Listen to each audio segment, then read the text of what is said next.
Gentlemen, this is the Right Guy Podcast, where we're just asking for a fair trial for Mr. Trump. And now your hosts, Josh Hammerling and Max McGuire. Welcome back, Right Guys Podcast.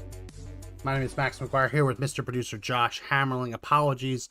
Wednesday was tax day, which is, I file extension, but it's still very stressful afternoon trying to figure out what I'm doing. So apologies for no podcast on what's up. I still wonder why people have to pay federal income tax, even though it's, you know, in trials, it's been called a voluntary service. It's not like it's required of us, according to testimony in court. But yet, if you don't pay your taxes, like the world comes falling down on you, right? Anybody who's had a tax burden before. Yeah. It is, I firmly believe that we would live in a much different country if election day was the day after tax day. I feel like we would be in a much better position as a country if people went into the ballot box with it fresh in their mind that they just had such a sizable chunk of their income taken from them and given to Ukraine. I mean, just the amount of money they take out that they give back to you. Well, why'd you take my money in the first place? If that's not the tax burden I owe, I mean, I want that sitting in my account collecting interest, right? Yeah, and that's the thing, right? It's like you go on extension. It's like you're playing a game. Like, how much money do I think I'm going to owe once I finally get around and do all this? Because I still I have lots of reasons you have to go on extension.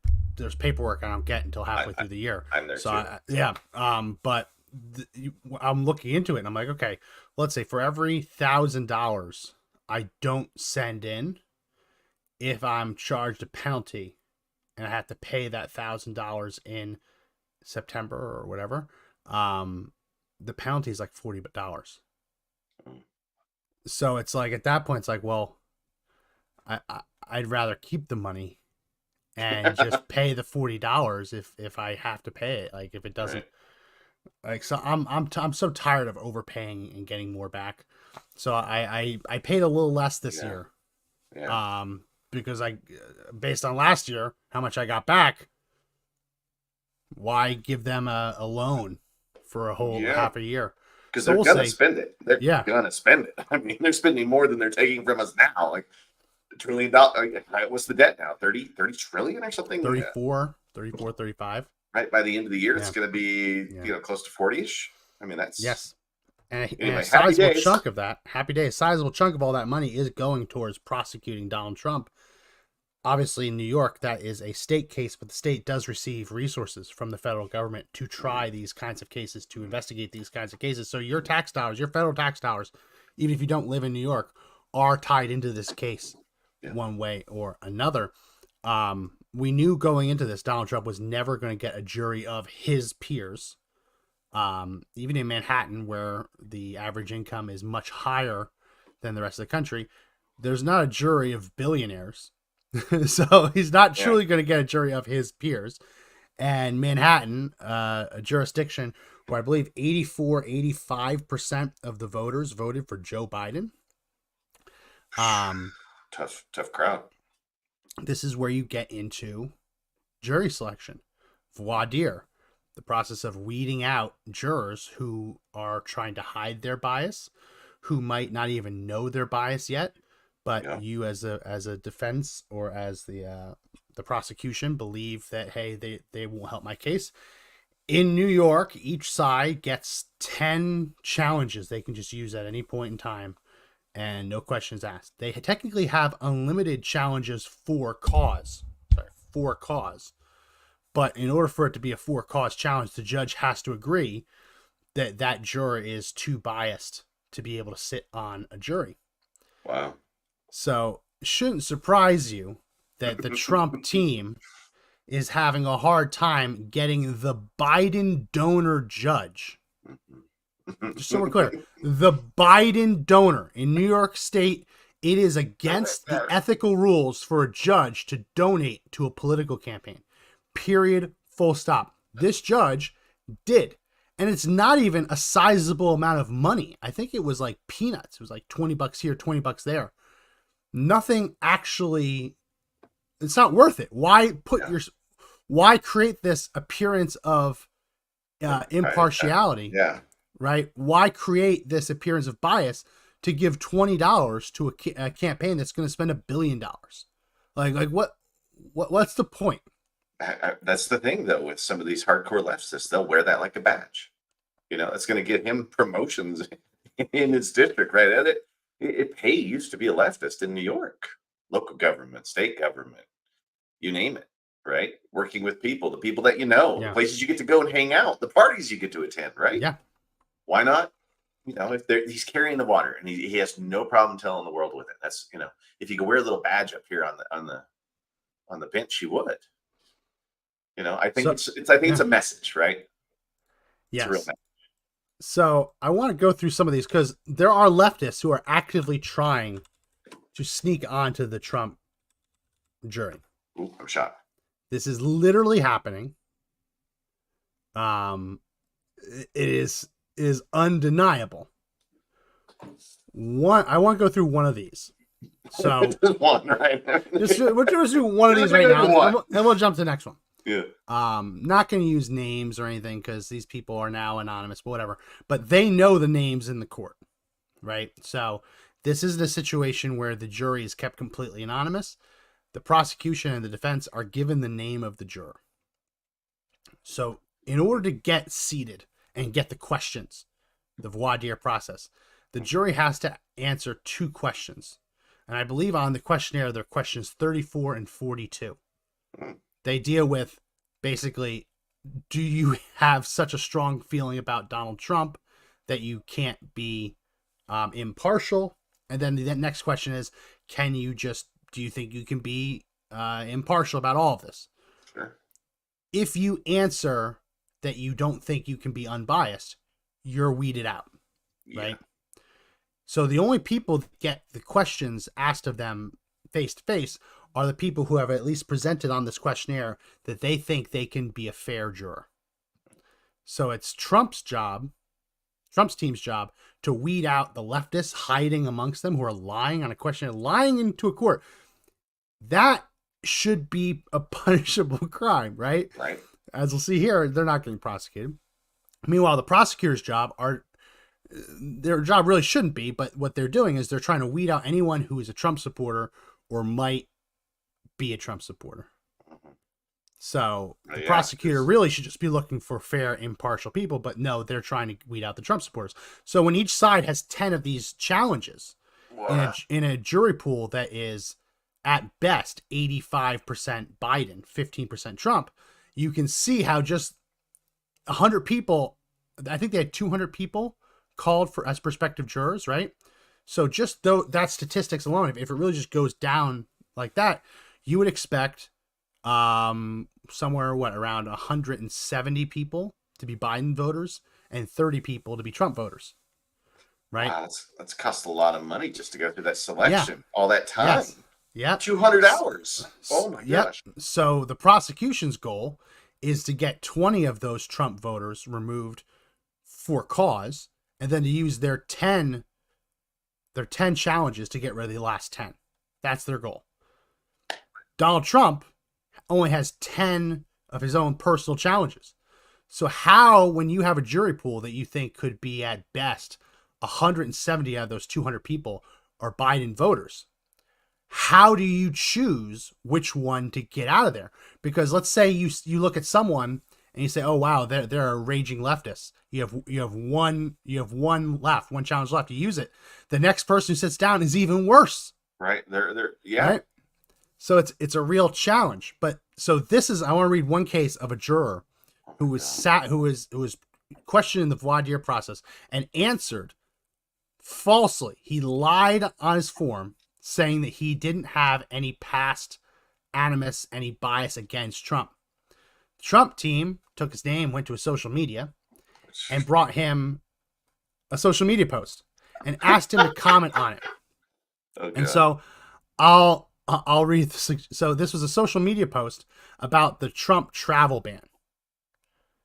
Okay. And this is what the juror said, quote, "Good news, 2 exclamation points. Trump lost his court battle on his unlawful travel ban. and then exclamation point, exclamation point, exclamation point, and then lock him up. No bias there. He clearly wasn't biased. Clearly. But I mean, at least that's the worst he said, right? Because there's some people out there that have said things like "chop his head off," right? and that's probably happened in DC. Wow. Here is the thing, though. The judge, when he commented on this, he broke it down that there's two parts of the social media post. The first part, Trump lost his court battle. Exclamation point, exclamation point. Good news. Exclamation. He said that isn't disqualifying. Wow. A juror celebrating that Donald Trump lost in court wouldn't alone be disqualifying. Sure, because everybody roots for something. Yeah, okay. But he gave him pause that he wanted him to be locked up, and he said, "quote Everyone knows that if Mr. Trump is found guilty in this case, there is a potential jail sentence, which would be lockup. I don't think I can allow this juror to remain." You can see from the way he worked it, he doesn't want to have to do this. Yeah. Anyone looks at this, and if you're truly unbiased, impartial, you'd say, yes, a juror who posted on social media celebrating that Donald Trump lost a court case should not be on a jury for a Donald Trump court case. Yeah. But because he said lock him up, I don't think I can allow this juror to remain. Almost like his hands are tied. Right. Like he's like, I would if I could, but I can't. So I won't. Yeah, so I can't. Wow. So I can't. Wow. So good news is the judge used one of the unlimited challenges, the 4 cause challenges for that. But this is the crap.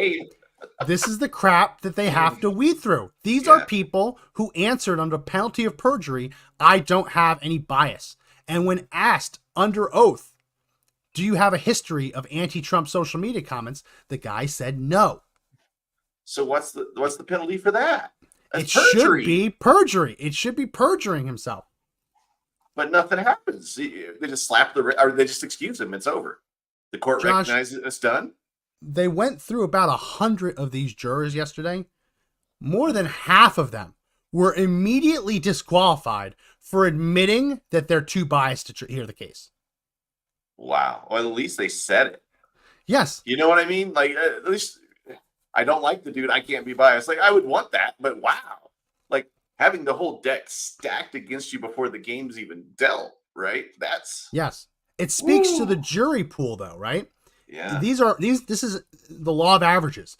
It's supposed to be just an average, no finger on the scale, random voter. If they went out to random registered voters, right? Yeah. And half of them said, no, admitted I'm too biased. And then even more are caught under oath lying and trying to hide their biases. What are we doing here? Well, what are we doing here? Well, they should be moving this trial to somewhere more neutral. Why is this thing being allowed to move on like this? Should have been tossed. Why is the judge seeing this? Should have been tossed to begin with. But at the very least, it should be moved somewhere upstate New York, not Manhattan, where 85% of the voters voted for Trump. Hell, bring it to Harlem. You see the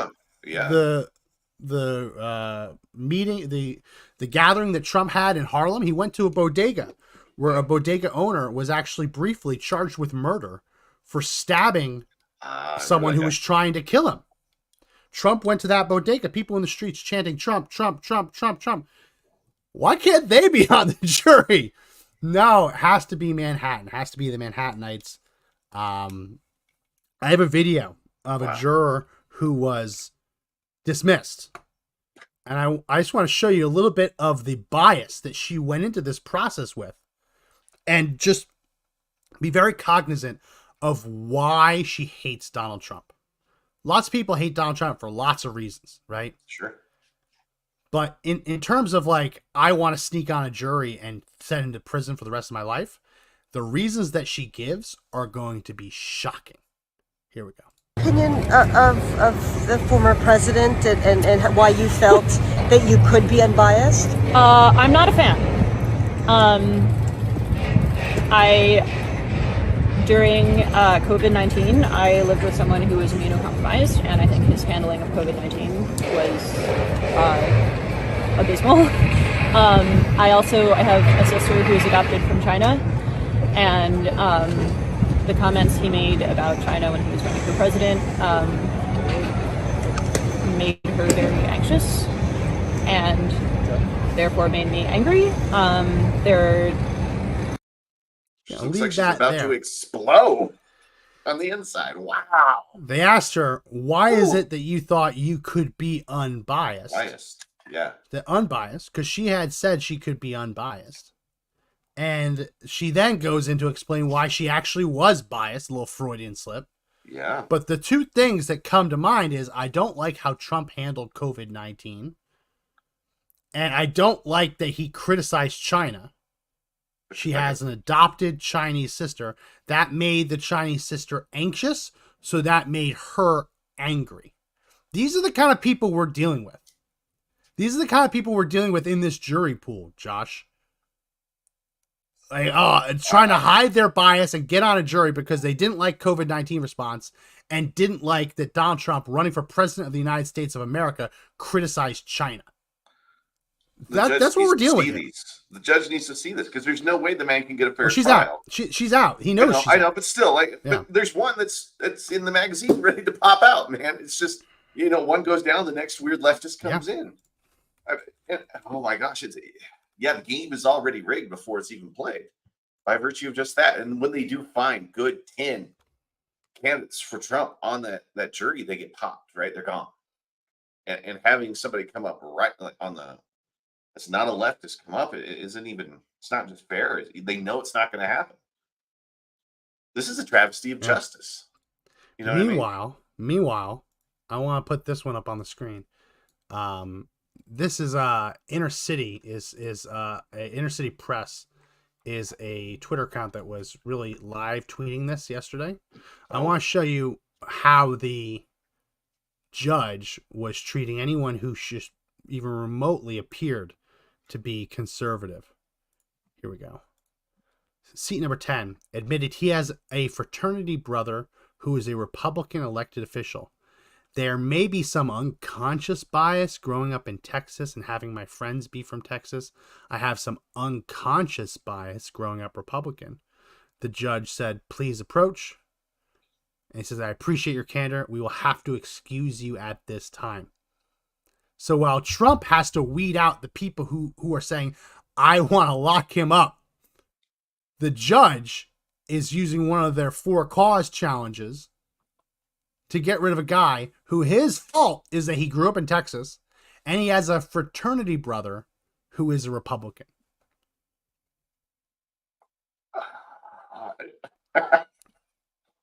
Oh my God. So, okay. I grew up in Colorado. It's super leftist. Go ahead and stay. I mean, it just shows you the blatant disregard. I mean, just the bias here. Yeah. The judge.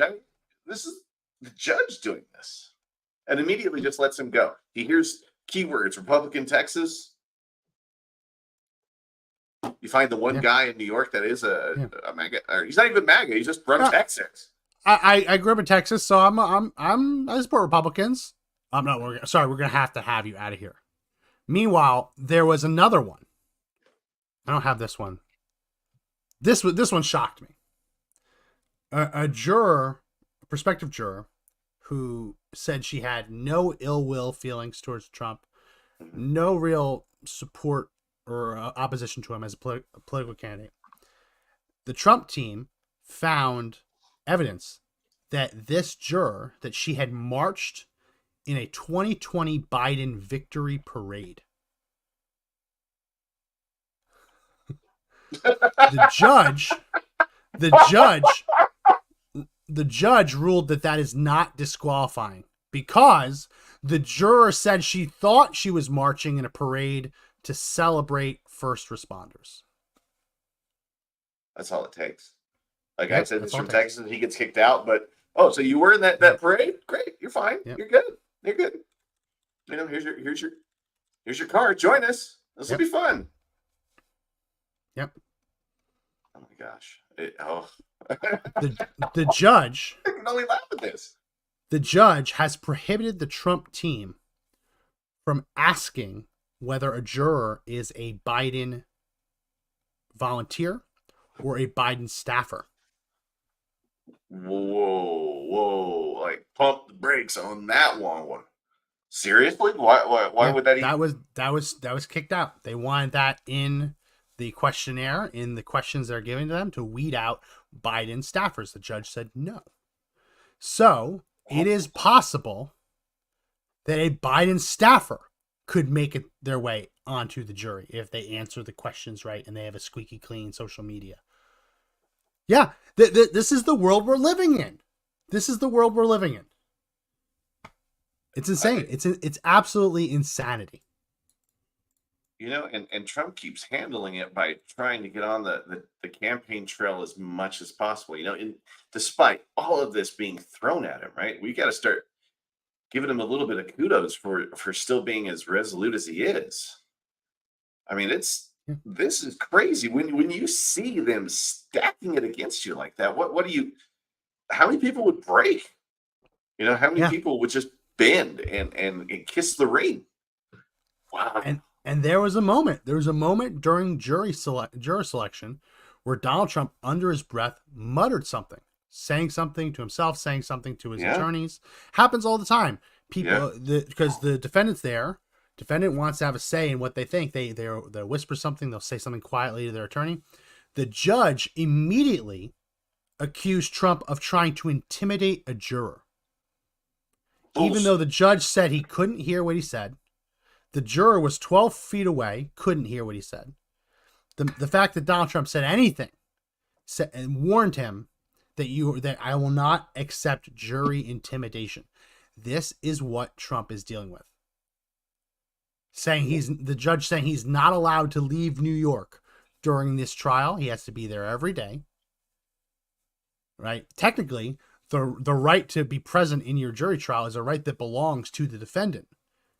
Technically, he could not go. He has to be there at sentencing, right? It's a bad look. It's a bad look to not be there. But technically, he could miss some of because not every day is like in front of a jury. Sometimes there's just motions, things like that.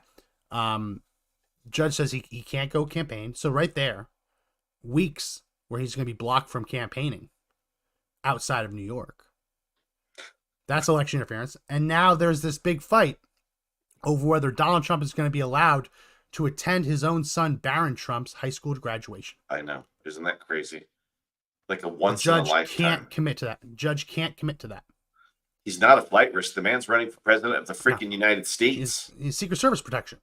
Yeah. His location. Literally can't flee. Yeah. They would not allow him. I hope his campaign has some sort of thing where they can just record him in New York while this is going on, and they set it up at the big Trump rallies. And there's a big digital screen, and he uses this to his advantage, right? Because he has to show the kind of things that they're forcing him to do, the kind of things that are limiting him now, right? Because this is purely politically driven to try to keep him out of the race. And these are Dems lining up on the left to make sure that happens, right? He's going to need some sort of televised game, and I hope they get it. I hope he's listening to this podcast. If not, you guys share it towards him to make sure that he hears this message, right? Make sure he gets the cameras on him inside of the jail cell if it had to be, right? Or he in contempt, whatever it is. You know, he's stuck in Trump Tower because New York won't let him leave. Make sure that happens, because we're talking about it, but is any of the legacy mainstream controlled elite media talking about it? Of course not. And if they are, they're praising it, and they're telling people this is the way to go. Right? Total bias in the media on top of it. What a fight. This is the fight of a lifetime here. This is it. Once if they get Trump, every president from here on out will have a target on them. By target, I mean a figurative one, right? They're going to be gone after by opposing whoever's in power will pull all the strings. Yeah. And if there's 22 million new voters that don't belong in this country voting in these elections, good luck. And meanwhile, we have the United States Senate. They were delivered articles of impeachment from the House for Alejandro Mayorkas, DHS Secretary, for gross, deliberate, intentional mismanagement, refusal to basically uphold his constitutional oath to see that the laws are faithfully enforced and upheld. The Senate just voted down his article of impeachment without holding a trial. Not how it's supposed to happen. Not how it's supposed to happen. But the first one's voted down. Now they're going to get on to the second one. As Ray just wrote in the comments section, Lisa Murkowski, Alaska Senator, voted present instead of voting one way or another. Wouldn't have affected the outcome of the vote either way. It was 51-48 to dismiss the charges without a trial. Just so we're absolutely clear. That doesn't work that way. It doesn't work that way. There would have to be a trial. They don't have that authority. So what's the challenge now? And will it ever be seen? Because now what is that in the hands of the Supreme Court? How does that work? They're basically saying that they went to the legal equivalent would be going to a directed verdict, right? Where, okay, it's before the court, the judge is just going to issue a ruling right from the bench. That's what essentially they're doing. But that's not what it actually is, because they're all voting on it. They're the jurors, right? The House of Representatives is more of the grand jury, whereas the Senate, they're the jury, right? The grand jury decides whether there should be charges brought. The charges are brought, and then the jury hears the evidence. We just had a jury vote to acquit someone without hearing a single bit of evidence. Whoa, okay. So, but if the House still moves to make that happen, they have to see the evidence. They're obligated to. They're obligated. They wouldn't be able to say no. So the Senate is making a full, I mean, if this is not a complete slap in the face of the process, I don't know what is. They just violated their oath to support the Constitution before they became a senator. That's what's just happened here. Yeah. It's the first time that the Senate has ever refused to hold a trial after someone was impeached. First time.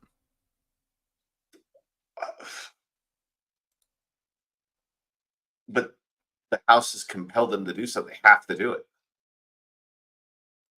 So the Constitution gives the Senate the sole power to try all impeachments. But what the Supreme Court has said is that the Senate is allowed to decide how they want to try that impeachment. So if they want to try an impeachment without a trial, I guess they can. Never been done before. No one's ever had the gall to just say, oh, someone's been impeached. We don't care. They're more than comfortable with impeaching Donald Trump and trying him after he's already left office. Yes. To impeach a president who's no longer in office. They'll stretch the rules to do that, right? But they won't actually hold the trial. This is and the thing, this is the kind of things that set off revolutions, and yet nobody's going to do anything. People won't even know what's happening. The rules require them to start the trial. You know, these are rules. So the rules can be changed, right? A vote of 51 can change the rules. But the way the rules are, you have to get the Chief Justice there. He presides over the trial. I haven't been watching that. I don't know if the Chief Justice is there. They're just completely rewriting the way it's supposed to go. They're completely rewriting the way it's supposed to go. And saying, oh no, we've decided that there's no there, so it doesn't matter anymore. So on the one hand, we have Donald Trump fighting to keep leftists off of the jury, right? Who are going to deliberately put their finger on the scale and lock him up, as one of them admitted in social media posts. On the other side, we have jurors in the Senate refusing to hear the evidence and just deciding that Alejandro Mayorkas is innocent, even though he quite literally lied under oath to Congress by saying that the southern border that they had obtained operational security of the southern border. He said, oh yeah, we've done that. They read him the definition, which means nothing comes across illegally. Yeah. And he said, oh yeah, we've done that, which is a flagrant lie, right? A flagrant lie.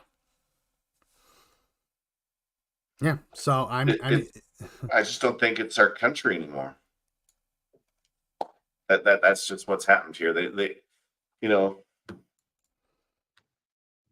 they're not upholding the responsibility of the Constitution because they think they control the rules. This is an aristocracy in the birthing here. I mean, we've known it for a long time, but now they're admitting what they are, right? They're a ruling class of people in Washington, and damned if we're going to actually do the impeachment against the person that the House of Representatives has picked, right? Your representatives represent you. Yeah. That's your will. It's your people asking for it. If anybody, yes, and you're from their district, they threw your will out the window. I mean, and that's the whole thing, right? Because like they say, like, oh, there's no evidence. There's no evidence. The evidence gets presented in the trial. The trial gets put on C-SPAN, gets put on television, right? The American people get to see the trial. I had no doubt in my mind that we were going to get 51 senators to vote to acquit him, right? You weren't going to get the votes to actually remove Alejandro Mayorkas from office. But the hope was you get to present the evidence. Yeah. Present the evidence, right? But no, we have these jurors, because that's what they are. They're jurors deciding to acquit the instant that they've been impaneled. That's which isn't that different from what Trump's going through in New York. If you put the case to the jury before anything was even put forward in court, guarantee you the majority of the members of Trump's jury would vote to convict him. Yeah. Before hearing any evidence. Right. Those pardon me. Those oh my gosh, Max. I'm actually seeing it happen every day. There's continue to erode. The one thing that really could have benefited the election for Trump is having that trial happen on TV. Yeah. So this has been eliminated. So you can't see 51 senators acquit, right? They're protecting their own political ass here. And if they're doing that, they're not worried about the will of the people. They're only protecting their power. They're only protecting it's them. Chuck Schumer has declared in the Senate that Alejandro Mayorkas knowingly making false statements to Congress is not an impeachable offense. Mike Lee made a motion to allow the Senate to debate that question. The Democrats voted down the motion. I saw that one. None of it's real. None of this is real. None of this is real. And for a political party that seems so dedicated to norms, democratic norms. You always hear that phrase, right? Oh, yeah. We have to protect our democratic norms, our the rule of law, the institutions, right? You always hear them use these words. Yeah. And when they use those words, what they're describing is the tradition, right? The institutions are what they are because they've been that way for a very long time, right? The Democrats hate the Constitution. They believe it's a living and breathing document that can be changed and warped and twisted, whatever. But when they say that they have to fight to protect, that's the whole thing, fight to protect the norms. Well, the norm is that when someone's impeached, a trial is held. Yeah. We have to fight to defend democracy. Democracy in the House of Representatives, direct election of congressmen. Democracy just voted to charge the Secretary of Homeland Security with 2 crimes. How is it defending democracy to toss those out? Remember, it was the Senate. It was the United States Senate that when it was originally created wasn't even directly elected. What happens if they want to impeach president when there's actually a time to impeach the president? The Senate, if they're in control of the process now, there will never be an impeachment again. Whoever the ruling party would be.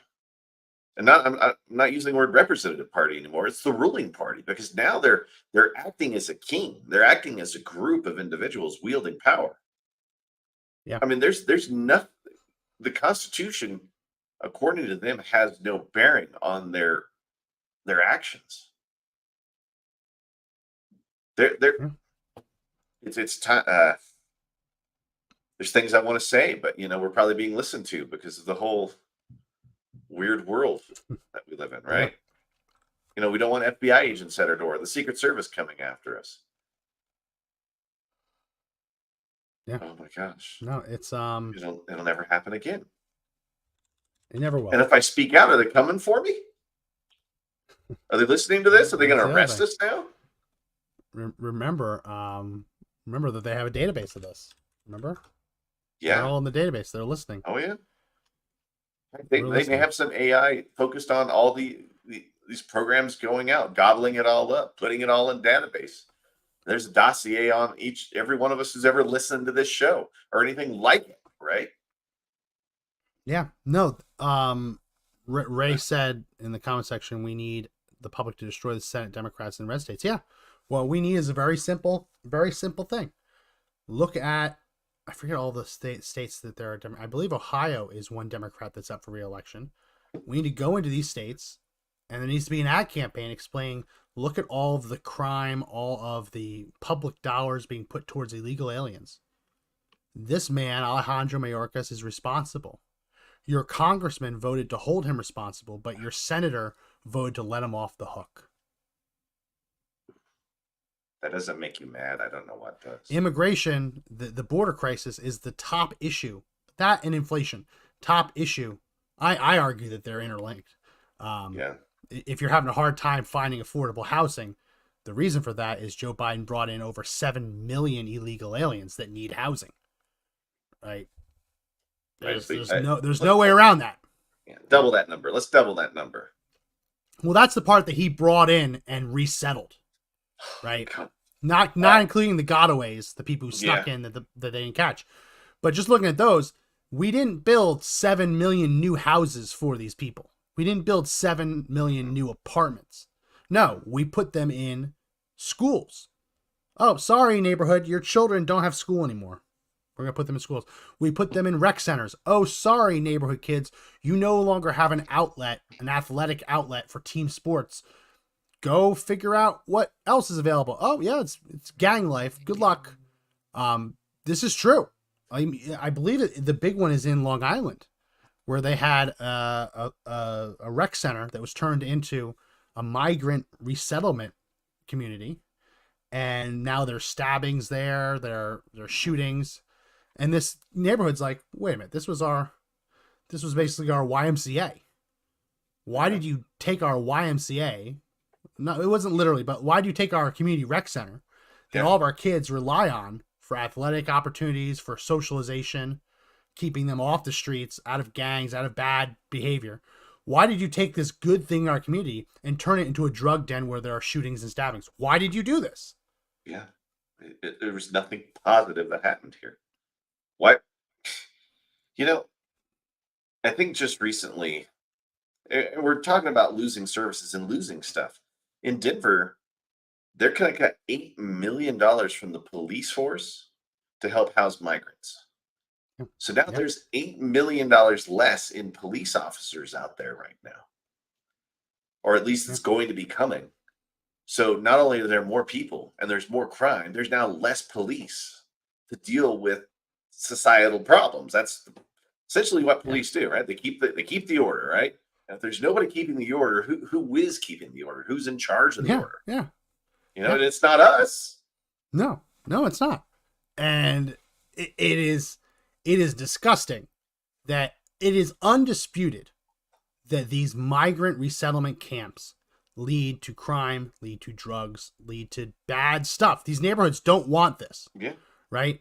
When you, at the same time, cut the police department's budget, what do you think will happen?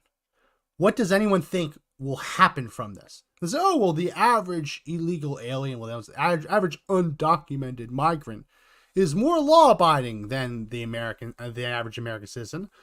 That's false, because the first thing that these people ever did in this country was break the law. Yeah. The only way you can First say that act. they're more law-abiding is if you say all those crimes they've committed to stay in the country illegally don't count.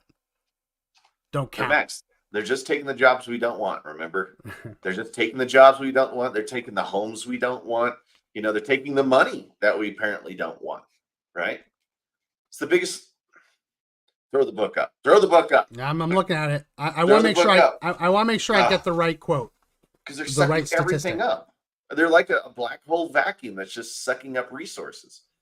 And not only did you just pay, there's a whole bunch of people that have had serious tax times, I'm sure, coming up, right? You just paid all those taxes to your state and federal government, and they're respending on that money on giving them our homes. They're transplanting our culture and way of life. Well, this is the book, Conservatives' Guide to Winning Every Immigration Argument. Highly suggest everyone pick it up. Page 195. The Department of Commerce has identified 474 unique civilian occupations in the American economy. Of those, there were only 6 occupations where the majority of workers were immigrants, both legal or illegal. Those 6 occupations were agricultural product sorters, miscellaneous personal appearance workers, like nail stylists, plasterers and stucco masons, sewing machine operators, tailors, dressmakers, and sewers, and miscellaneous agricultural workers. Wow. But remember, those 6 occupations included both legal and illegal immigrants. Yeah. All of the workers in those 6 occupations account for just 1% of the entire U.S. workforce. And of those jobs, Americans make up 46% of the workers in those 6 occupations. So they are definitionally jobs that Americans will do. Yeah. But it's probably hard to get in those jobs when they're filled with illegal aliens. They would be filled with American workers, right? And listen, Americans aren't busting down the door to be an agricultural product sorter. No. What is that? You're given a big tub of potatoes and get rid of the red ones and only keep the brown ones. I mean, there's a lot of automation for that now. Americans aren't busting down the door to do that. But Americans do the work. Yeah. Right? 40% of those jobs are held by Americans. So no, they're not doing the jobs we don't want. They're definitely not. Yeah, they're taking the jobs we could have. They're not taking the jobs we want. They're taking the jobs we could have. Because when you're in tough economic times, you sometimes take jobs to make money. How many times have people been faced with having to do something new when they've lost their job, or they just had to find that second job or something close and local, right? I mean, it happens all the time. But if there's a workforce that's here that doesn't belong here and they take those jobs, I mean, you can do the math on that. You don't get hired, right? If you take the 65 most immigrant heavy occupations, the unemployment rate for Americans wanting to work in those jobs is typically higher than the unemployment rate for all Americans. Wow. So if you take the jobs most commonly held by legal and illegal immigrants, the unemployment rate of Americans who want to work that job is higher than the total unemployment rate for all Americans. Unreal. Hey man, and don't worry, they're getting those little letters across the border and from NGOs saying, you know what, just vote for Joe Biden. Yeah, just go show up. Just show up and vote for Joe Biden. I mean, remember when all it was is that you're conspiracy theorists, you're wrong, we're going to ban you. You can't be on Facebook, you can't be on YouTube, you're spreading lies. All of it's not true. And a lot of folks don't sound like it's a theory anymore, right? It doesn't sound like a conspiracy anymore when it's happening, right? I mean, they said like the cloud seeding stuff wasn't real, right? And that all that's not happening. Well, cloud seeding's always been real. It's been, what we've never seen is it cause a deluge in Dubai and flood everything. We've never seen that, right? But there is cloud seeding in the United States. Sure. They use it for agricultural purposes, where it's determined that it's actually worth it to spend the money to put things in the atmosphere to try and make it rain. Yeah. But So it works. We've never seen this. Yeah. What if there are a bunch of leftists too who think they already know what's best for you and just secretly, covertly try to lower the Earth's temperature because they think it's heating up, right? Yeah. I mean, this is the kind of groups that are out there. That's the thinking behind it. You're starting to see it in the things that are supposedly conspiracy theory, but now you see it in the Senate, right? They're wielding this power that they think they have over people, right? They're not serving, they're ruling. I mean, This is Dubai. There's no place for the water to go. Like everybody knows anything about deserts. It's just going to stay there till it evaporates, right? Well, dry earth, dry sand. Yeah. When you put that much water on top of it, can be hydrophobic, right? Where the drier something is, you would think it's the opposite, right? You would think if it rains a bunch of water on dry ground, that dry ground will just soak it up, right? Yeah. But it actually is almost counterintuitive that when you put this much water on dry earth, it doesn't soak it up. It acts hydrophobically. That combined with all of the concrete, and it's just a disaster. I want to try to find the one with the plane at the airport, because they put down a lot of concrete in the UAE. I mean, they've never had to think about water leaving, right? But it just goes back to it. Like, I mean, we're told that things aren't happening when they are, and we're told we have to believe it. Look at this. Yeah, that one blew my mind when I saw the video. That was insane. Plane is taxiing through like a foot of water. And it even, I'm sure it can take off, but wow. Yeah. But what? And listen, I can understand why Dubai would want to do this. The minute they see a cloud in the sky, they say, okay, let's make that cloud a little bit bigger. Hey, let's make that cloud rain a little bit. This cloud seeding that they did lowered the temperature in Dubai by 10 degrees Celsius. That's not insignificant. That's a big deal. That's the difference between you getting clouds and not being in desert anymore, right? Yeah. Whoa. Yeah, Dubai's not fun. Whoa. The Middle East is not fun to walk around. As someone who's done it, it's not fun. I walked from one end of Beirut to the other. Just walked it. Yeah. Just walked it just to get a feel for the city. Walked it, and it sucked. Did it in like July. It was terrible. Wow. And that's on the Mediterranean, right? That's with a little bit of a breeze and a little bit of moisture. It's a small amount, but still, it's hot, right? Woo. Yeah, no, it sucked. It sucked. I specifically didn't go to Dubai because it was too hot. Yeah, but they tell us that they never do that stuff, right? They're not actually trying to engineer the Earth right now to lower temperatures, and I don't believe them. I think they've been doing it since 1990s, right? We were told we're crazy for even thinking it. We can't even talk about it. And it's just conjecture and opinion. You haven't gotten to the end of fall yet, so I can't even talk about this. I know, dude. I don't. This would be a great segue. Well, all I'm gonna say is, my biggest fear about this is not that governments are gonna do it. My biggest fear is that you're gonna have private individuals and companies put a bunch of stuff in the atmosphere to try and fight global warming, and it's just gonna kill us all. Absolutely. Completely unconnected to the Fallout show. No. I'll let you watch it and be surprised as you will. All I know is that Vault Tech is evil, and our government feels like Vault Tech. Yeah, Vault Tech is evil, and the games have never explained who dropped the first bomb. I'll just leave it there. I know. The bombs fell is all they ever said, but there's never been proof. And if you play the game long enough and you read a lot of the stuff inside the game, there's hints. Yeah. There's hints. So I've got a feeling where it's going. I think I know where you're going with it, and I've been feeling that for a long time. But is our government doing the same thing? Are we a bunch of people living in a vault? Are we the rats in the maze that are starting to go into our separate groups and start getting more and more lonely? I think I'd want to be in Vault 69. You know Vault 69? Which one is that? One man, 999 women.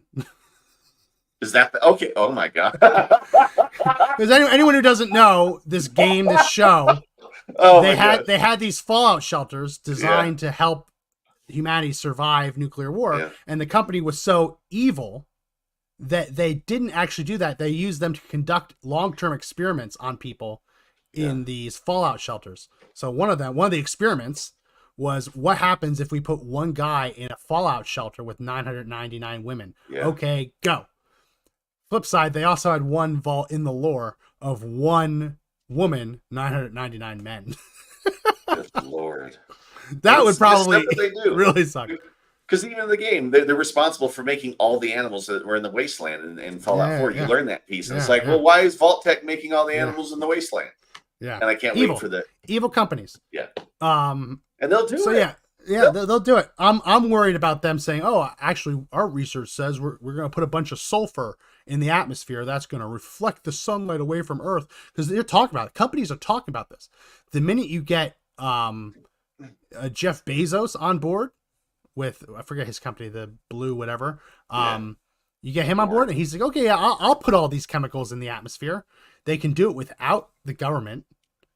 And all of a sudden, oh, actually, we reflected too much sunlight. Everything's now going to die. Mini ice age, right? Mini ice age. Dry us all over again. Here we go. That's my biggest concern. In terms of heating up since the last. I'm not all that concerned about Dubai. I mean, I feel bad that Dubai just flooded.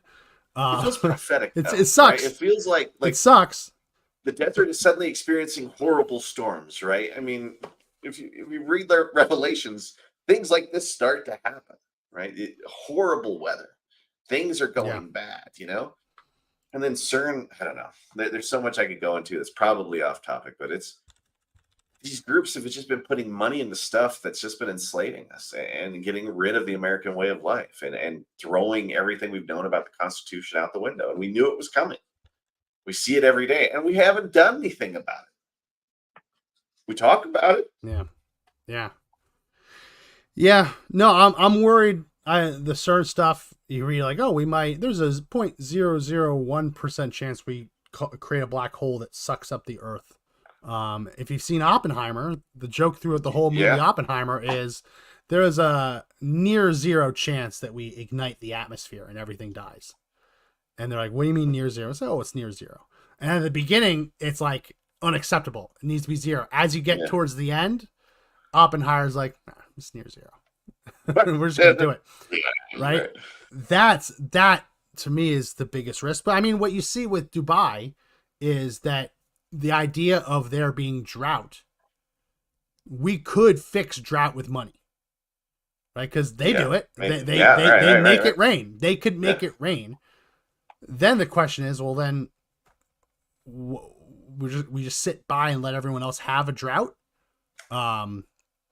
There's famous physics. We're screwing with stuff we don't understand. I mean, this is the machine God has made. We have no clue. You know, we're not a type 1 society yet on that. What is it? The Vandenberger scale. We just cannot control the planet. We're trying. That's the experiments. But it either you survive and control the planet, or you don't. I mean, that's the two options you get. And we got people screwing with it. And what if they are getting help from government? There's a famous comedy bit from Sam Kinison, old school comedian. Oh, I know Kinison. And it was about famine and his solution to fixing famines. And I'm gonna upload it. I think there's some cursing, so viewer discretion advised. It reminds me of this because like we go through all of these motions to like, oh, they don't have any water, let's bring them water. They don't have any food, let's bring them food. Yeah. What's refreshing about his take, which was from years ago, was, well, how about we just bring them to where the food is? Here's the bit. Stop world hunger. Stop sending them food. Don't send these people another bite, folks. You want to send them something? You want to help? Send them U-Hauls. Send them U-Hauls, some luggage. Send them a guy out there that goes, hey, you know, we've been driving out here every day with your food for like the last, 30, 40 years. And we were driving out here today across the desert, and it occurred to us there wouldn't be world hunger if you people would live where the food is! You live in a desert! You live in a fucking desert! Nothing grows out here! Nothing's gonna grow out here! You see this? Huh? See this? This is sand. Yeah. It's sand. You know it's gonna be 100 years from now, huh? It's gonna be sand! Oh, that always cracks me up. It always cracks me up because he's not wrong. Yeah. Like, oh, the aid truck just drove an entire day into the desert to bring food to people who have chosen to only live in the desert for their families for hundreds of years. And you wonder, would it just be easier to bring them out of the desert? But it makes me laugh. Kind of similar to the Dubai thing. Obviously, Dubai's not going to move. They have oil. Yeah. They're not gonna. They got wealth. Yeah. But it's like, well, maybe if you want water, you guys can go to where the water is. Yeah. You know, and they were going to build that whole mega strip, right? That super city that was like 150 miles long. Mm-hmm. No, that's Saudi. They're doing it. That's Saudi. Well, I heard it got reduced down to almost near nothing, but I kind of want something like that to happen. I think they're doing it as a trial. They're not going to build the entire length of it. Yeah. I believe that they're building like a section of it. And it's going to be like a trial case, and if it looks good and if it pans out, then they build the rest of it. What was that called? I thought it was the line. It's called the line. The line. That's what it is. Yeah. But you want to talk about walls at work? You'd be able to control anybody in and out of that city, man. Like in and out, right? Be careful what you wish for. And like in terms of like city planning, it isn't that crazy. The way they've described it is like if you want to live, and that's the whole thing. People who want to live there should be allowed to live there. You get the feeling that a country that's all desert is going to build this city and then tell everyone they have to live there. Yeah. Like what happens if you build this big city and people don't voluntarily want to live there? That's ultimately the question. But the line was planned to be this gigantic, hundreds of miles long city. Put it on the screen.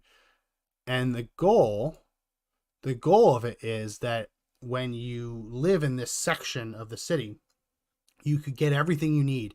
You could get your kid's school, police department, grocery store, all of the needs that you'd have in a day-to-day life would be within like 300 yards of where you live.